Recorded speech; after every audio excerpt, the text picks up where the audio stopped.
வணக்கம். வணக்கம். ஐயா, நான் உங்கள்ட்ட ஒரு கேள்வி கேட்கணும்னு நினைக்கிறேன். சரிங்க. பல வருடங்களாக நான் இந்த கோயிலுக்கு வந்துட்டுருக்கேன். ஆமாமா. மிக நான் ரொம்ப வருஷமா விருப்பத்தோட பார்த்துக்கிட்டு தான் இங்க இருக்கேன். வந்தாலே ரொம்ப மனசுக்கு ஒரு மகிழ்ச்சிகரமான ஒரு நிலைய தரக்கூடிய ஒரு அருமையான இடம் இந்த இடம். காலபைரவன் இங்க இயற்கை நம்ம இயற்கையான ஒரு சூழல்ல கால பைரவன இங்க இங்க உட்கார நீங்க அவருக்கு உட்காந்து பணிவிடை பண்ணிட்டு இருக்கீங்க. இத பார்க்குறேன். இதெல்லாம் மகிழ்ச்சி நமக்கு மகிழ்ச்சி பொங்கக்கூடிய ஒரு ஆ அத சொல்ல விவரிக்க முடியல என்னால. இருந்தாலும் எனக்கு என்னோட மனசுல ஒரு கேள்வி எழுது. என்னன்னா, நானும் பல வருடங்களாக இந்த கோயிலுக்கு வந்துட்டுருக்கேன். இதே இயற்கையான சிச்சுவேஷன். இதுல எந்த விதமான சேஞ்சஸும் இல்ல. இப்ப மழை பெய்யுது நம்மலாம் நனைஞ்சோம்.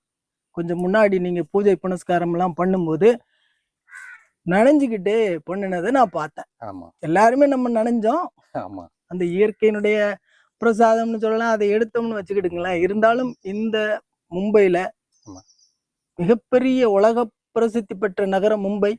ஆமா. இந்த மும்பைக்கு ஊடால இருக்கக்கூடிய இந்த இடத்துல ஒவ்வொருத்தர் கோயில் கட்டுறாங்க. எவ்வளோ பெரிய கோயில ஒவ்வொரு குறுகிய காலகட்டங்கள்ல பெருசா கட்டடங்கள்லாம் நிப்பாட்டிடுறாங்க. நீங்க பல வருடங்களா இது இப்படி இயற்கையாகவே வச்சிருக்கிறீங்களா? இதனுடைய காரணம் என்ன தெரிஞ்சுக்கலாமா? காரணம் என்ன? நம்ம தமிழர் வழிபாடு என்ன? இயற்கை வழிபாடா? சொல்லுங்க. நீங்க சொல்லுங்க.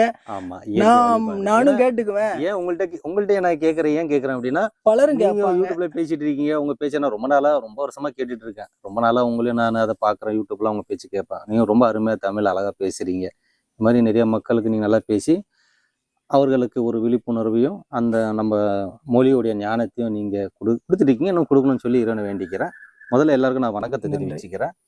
அண்ணன் கேட்கறது போல, இங்க மேல செட்டோ, பந்தலோ போடணும்னாக்கா, எப்பவே இதெல்லாம் நடந்திருக்கும். பல கட்டிடங்கள் எழுந்திருக்கும். ஏன்னா, நம்ம இந்த காலபைரவன், முனீஸ்வரன் நம்ம ஆலயத்துல நன்மை அடைந்து போன நிறைய பக்தர்கள், அவங்களோட வேண்டுதல் நிறைவேறின பிறகு அவங்க சொல்லுவாங்க, மேல பந்தல் போடுறோம், செட்டு அந்த இரும்பு தகடம் போட்டு, அந்த கட்டிடங்கள் கட்டுறோம், இல்ல அந்த சில வேலைகள் சொல்லுவாங்க. நான் ஆரம்ப நிலைகள்ல நான் காலபைரவன்ட்ட முனீஸ்வரன்ட்ட காலபைரவன்ட்ட நான் வேண்டுவேன். ஐயா இந்த மாதிரி கேட்குறாங்களே, நம்ம பந்தல் போட்டுவோமா, மழை காலத்துல நனையாம இருக்கலாம், வெயில்ல கொஞ்சம் நிழலா இருக்கும், அந்த மாதிரி நான் கேட்பேன். இல்லடா விட்டுறா, செய்ய வேணாம் அப்படின்னுடுவாங்க. எனக்கு அந்த மாதிரி உத்தரவு வரும், செய்ய வேணாம், அப்படியே இருக்கட்டும் அப்படின்னு. அப்புறம் சில நேரங்கள்ல கோவம் வரும் இல்லையா, என்ன அவங்களே செய்யறங்கிறாங்களா, இவரு ஏன் செய்ய மாட்டாரு, போட்டா நல்லா இருக்குமே, பக்தர்கள் நல்ல இருக்கலாமே அப்படின்னு சொல்லிட்டு ஆரம்ப நிலைக்குள்ள சொல்றேன். அதன் பிறகு நான் திருப்பி கேட்பேன், ஏன் அவங்க செய்யறங்கிறாங்க, ஏன் போடான்னு சொல்லுவேன், போனவன் டெவலப் ஆகிடும், மக்கள் வருவாங்களா உட்காருவாங்களா அப்படிமா. அதன் பிறகு அவர் சொன்ன ஞானம் எனக்கு இருக்கு. அது சொன்னோம்னா ரொம்ப நேரம் ஆகும். என்ன அப்படின்னாக்கா, நம்மளுடைய வழிபாடுங்கிறது இயற்கை சார்ந்தது. நம்ம மரம், செடி, கொடிகள் எல்லாத்தையும் நம்ம இறைவனா பார்க்கிறோம். இறைவன் அதில் இருக்காங்கிறத நம்ம புரிஞ்சுக்கிட்டு, எல்லாத்துலயும் இறைவன் இருக்கிறாங்க மாதிரி நம்ம பார்க்கிறோம். அனைத்திலுமே இறைவன் இருக்கான். ஆதி சிவனும் சக்தியும் எல்லா வடிவத்திலையும் இருக்காங்க. அப்படி இருக்கையில் இன்னைய காலகட்டத்துல பல்லாயிரக்கணக்கான கோயில்கள் இருக்கு. கோடிக்கணக்கான கோயில்கள் இருக்கு. கட்டிடங்கள் எழுப்பியிருக்காங்க, பல இருக்கு. எல்லாரும் அதுக்கு தகுந்த மாதிரியான விஷயம் இருக்கு. அது தவறுன்னு சொல்லக்கூடாது, அது சரிதான். இது போல திறந்த வெளி கோயில்கள் நம்ம தமிழ்நாட்டுல குலதெய்வ கோயில்கள் இருக்குது, ஒரு சில கோயில்கள். மற்றபடி அதுல கூட நிறைய கட்டிடங்கள் கட்டிட்டாங்க. 4 சுவர் கட்டி மேல போட்டுருவாங்க. இன்னைய காலகட்டத்துல என்ன நடக்குது பாருங்க. குழந்தை பிறக்குது, 4 சுவர் வச்சு அறைக்குள்ள பிறக்குது. கட்டிடத்துக்குள்ளதானே பிறக்குது. அந்த குழந்தை அந்த கட்டிடத்துல இருந்து வச்சிருக்காங்க. அப்படியே அந்த குழந்தை என்ன கொண்டு போறாங்க அப்படின்னாக்கா, வீட்டுல கொண்டு போய் 4 சுவர் வச்ச கட்டிடத்துக்குள்ள வளர்க்குறாங்க. ஃபர்ஸ்டாவது புள்ள வெளியிலேயாவது போயிட்டு விளையாடும். இப்ப அதுக்கும் வாய்ப்பு இல்லை, உள்ளே போட்டு கையில கைபேசியை கொடுத்துறாங்க, அதுலயே தான் விளையாடுது. நம்ம பாரதியார் சொன்ன ஓடி விளையாடு பாப்பான்னாரு. நீ பிள்ளைங்க பாப்பாக்க ஓடி விளையாடுதா? ஓடி விளையாடுதா? இல்லை. ஓடி விளையாடும் பாப்பாக்களை ஓட்டி விளையாடுது கணினி முன் அமர்ந்து. கேம் விளையாடுது. அதான் ஓடி விளையாடும் பாப்பாக்களை ஓட்டி விளையாடுது கணினி முன் அமர்ந்து.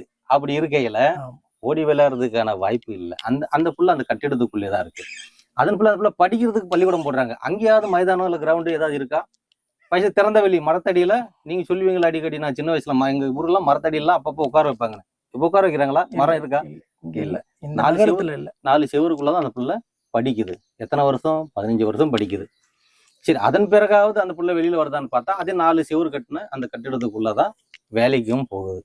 அது வாழ்நாள் முழுக்க அங்கே வேலை செய்யுது. கடைசியா உடல் நல்லா அதெல்லாம் முடிஞ்ச பிறகு வயசான பிறகு இதெல்லாம் எங்க போய் மண்டையை போடுது அப்படின்னா, அதாவது எங்க கோயில் குளம் போய் திறந்த வெளியில போதானா அதே 4 செவுரு கட்டினா மருத்துவமனைக்குள்ளதான் போயிட்டு அது வாழ்க்கை முடியுது. மீதி இருக்கிறவங்க சொல்ல மற்ற நாள்லாம் போவாங்க வருவாங்களே, அது கணக்கு இல்லை. வாழ்வியல் அதிகப்படியா 4 செவத்துக்குள்ளதான் இருக்குது. அப்படி உள்ள அந்த குழந்தைகள் அந்த மாதிரி இருக்கிறவங்களுக்காக குறைஞ்சபட்சம் இது போல கோயில்ல வந்தா இந்த திறந்த வெளியில இந்த மரம் செடி கொடி இந்த காக்கா குருவி பறவைகளோட சேர்ந்து இங்க உட்காரக்கூடிய அமைப்பு இன்னைய காலகட்டத்துக்கு தேவை. நான் இந்த இயற்கையோட இந்த குழந்தைகளைய சேர்த்து வைக்கிற வேலையை அதுக்கும் இதுக்கும் உள்ள அந்த உணர்வுகளை வந்து ஒன்றிணைக்கிற வேலையை நாங்க செஞ்சுட்டு இருக்கேன். என்னுடைய கடமை இப்ப அதுதான். அதாவது கைபேசியை கையில வச்சுட்டு இருக்க அந்த குழந்தைங்கள்ட்ட இருந்து அந்த செல்போனை புடுங்கிட்டு இந்த பக்தியை அவங்க கையில கொடுத்துட்டு போகணுங்கிறது என்னுடைய நோக்கம். அப்ப இந்த பக்தியை கொடுக்கணும்னா எதுக்கு கொடுக்கணும்?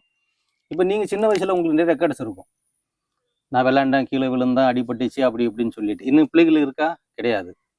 அதெல்லாம் வர்ற பிள்ளைங்க இந்த மரத்தை பார்க்கணும், காலில் முள்ளு குத்தணும், இந்த செடிகளை பார்க்கணும், இந்த பூக்களை பார்க்கணும், இந்த காக்காவை பார்க்கணும், குருவியை பார்க்கணும், கத்துற சத்தத்தை கேட்கணும், இந்த மிருகங்களை பாம்பு ஓடுது பார்த்து பயப்படணும். இதெல்லாம் இந்த குழந்தைகள் தெரிஞ்சுக்கணும். ஏன் தெரிஞ்சுக்கணும் அப்படின்னா, இதை கனெக்ட் பண்ணாம நம்ம விட்டுட்டோம் அப்படின்னா வருங்காலத்துல இந்த குழந்தைகள் இந்த இயற்கையை இன்னும் நாசப்படுத்தும், இன்னும் அழிவுக்கு கொண்டு போகும். வளர்ச்சிங்கிற பாதையில குறைஞ்சபட்சம் அவருடைய தாய் தந்தையோட குடும்பத்தோட வரும்போது இந்த மரம் செடிகளோடு அவங்க கனெக்ட் ஆகும்போது என்ன ஆகும் அப்படின்னாக்கா அதோட நினைவுகள் வந்து தூண்டப்படும், அவருடைய மரபணு தூண்டப்படும். அந்த குழந்தைகளுக்கு இந்த இயற்கை மீது அன்பு பாசம் உண்டாகும், அக்கறை உண்டாகும்.